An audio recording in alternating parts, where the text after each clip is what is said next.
আর মাত্র 6 দিন পরে বাংলাদেশে নির্বাচন অনুষ্ঠিত হতে যাচ্ছে। প্রতিটা মানুষের মনে এখন প্রশ্ন, সত্যি কি নির্বাচন হবে? সত্যি কি তারা ভোট কেন্দ্রে যেতে পারবে?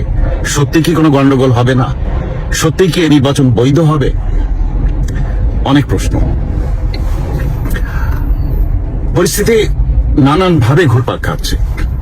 একটা বিষয় দেখুন, বর্তমান সরকার শপথ নিয়েছেন বর্তমান সংবিধান অনুযায়ী এবং তাদের নির্বাচনও হচ্ছে বর্তমান সংবিধান অনুযায়ী। সেই হিসেবে সংসদ সদস্য তারা কাকে ভোট দিবেন সেভাবে জনগণ চিন্তা করছে। তাহলে বর্তমান সংবিধান অনুযায়ী গণভোট, গণপরিষদের ভোট হওয়ার কোনো সুযোগ নাই।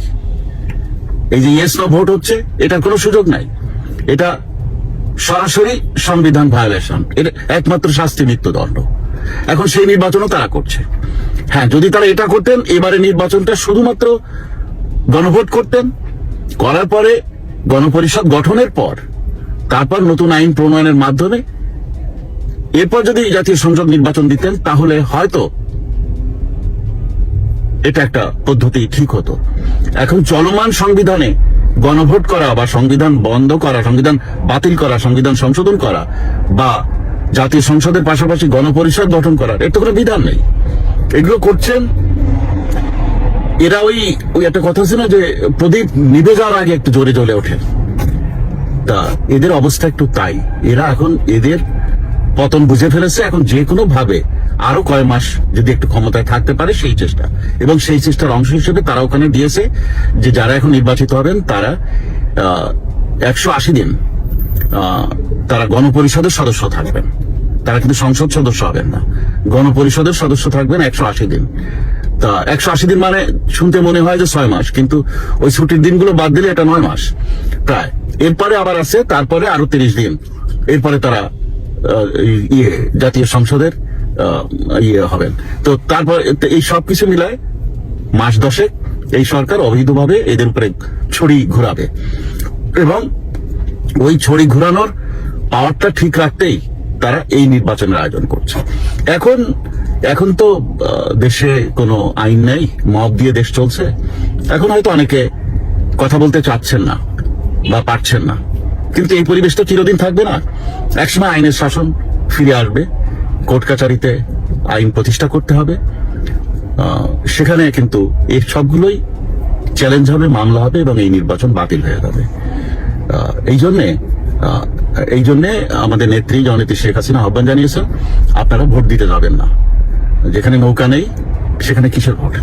ভোট দিতে যাবেন না। তা ভোট দিতে না গেলে এই সারা দেশের ভোট কেন্দ্রগুলোর ছবি যখন প্রকাশ হবে, তখন দেখা যাবে যে মানুষই যাচ্ছে না, মানুষ হলো মানে ভিতরে ঢুকছে 10-15 জন। তো তখন ওরা বলতে পারবে না যে 5000 ভোট কালেক্ট হয়েছে। তো এই জন্যে আপনারা ভোট কেন্দ্রে যাওয়া থেকে বিরত থাকেন। গতকাল একটা নিউজ পেলাম যে সরকারি চাকরি করেন এক ভদ্র মহিলা, তার বাসায় ডাকযোগে ব্যালট আসছে। এখন ব্যালটের ওই যে মার্কা, এই যে ধানের শীষ নৌকা, এই নৌকাবাদী ধানের শীষ দাঁড়িপাল্লা, এই যে মার্কা প্রতীক ব্যালট একটা আসছে, এবং হ্যাঁ না ভোটের ব্যালট 2টা আসছে। এটা একজন ভদ্রমহিলা, উনি সরকারি চাকরি করেন প্রশাসনের সাথে, ওনার বাসায় আসছে। আবার আরেকটা জেলা থেকে আমি কল পেলাম, তাদের বাসায় একই রকম আসছে, এবং এইরকম কতজনের কাছে আসছে তা আমি জানি না। তার মানে এইরকম পাঠানো হচ্ছে, মানে হ্যাঁ না ভোটের 2টো করে ব্যালট পাঠানো হচ্ছে। মানে ভোটটা দিয়ে বাক্সের ভিতরে পুড়িয়ে দিলেই তো বলা যাবে যে এতটা ভোট কালেক্ট হয়েছে। ব্যাপারটা এইরকম। তো এটা নানান ভাবে, মানে ওই যে জিয়া রহমানের ভোটের সময় আমি নিজে বন্ধু বান্ধব নিয়ে 18টা ভোট দিয়েছিলাম। তারপরে যখন কাউন্ট হলো আমাদের ভোট খুঁজে পাওয়া গেল না, সব হ্যাঁ ভোট। তো এবারও এই তাই হচ্ছে। তবে এগুলো টিকবে না বেশি দিন। এ যা করে করুক, এরা আসলে বুঝে ফেলছে যে সংবিধানের ধারা অনুযায়ী জবরদস্তি ক্ষমতা গ্রহণ এবং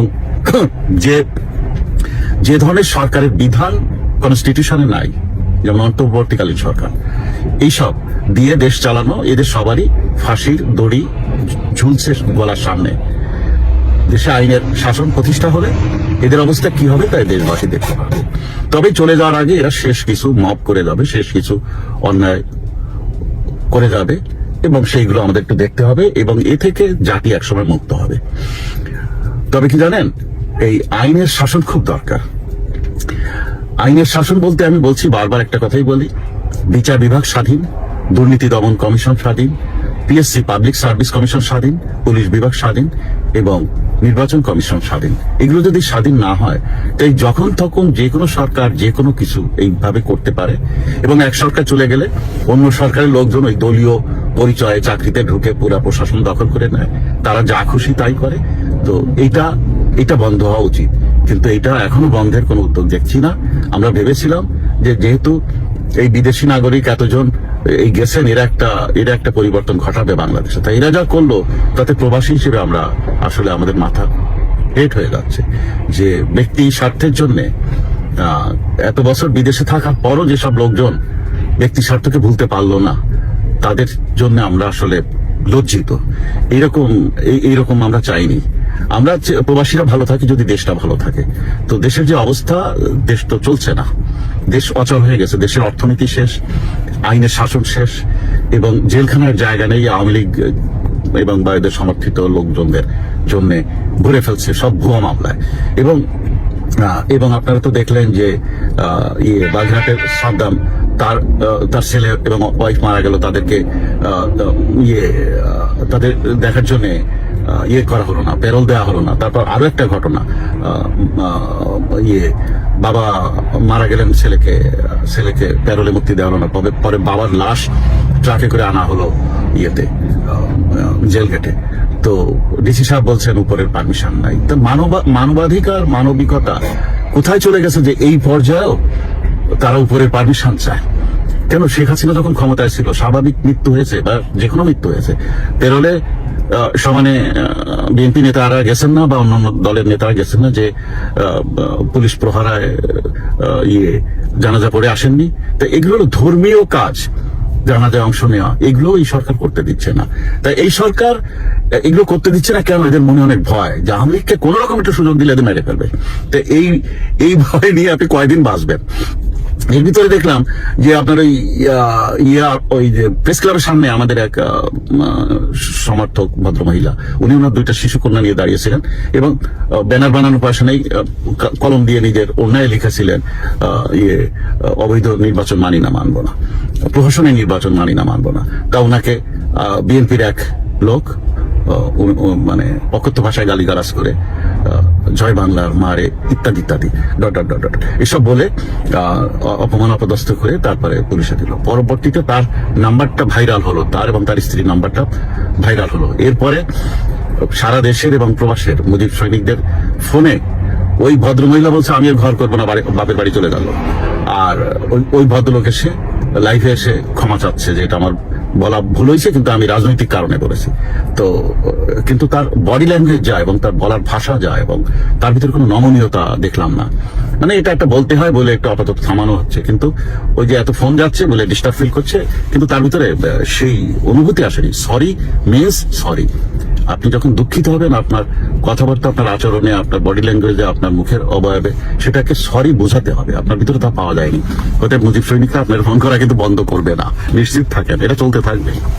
আপনি যা করছেন আপনার ঝামেলা আপনি নিজেই টেনে আনছেন।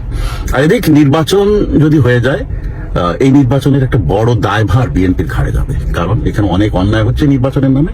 বিএনপির মতো দলের কাছে আমরা এটা আশা করি। প্রিয় দেশবাসী, এদেশ আমার আপনার সবার। আসুন সবাই মিলে একটি ভালো ফর্মুলা তৈরি করে দেশটাকে সকল সংকট থেকে বের করে আনি।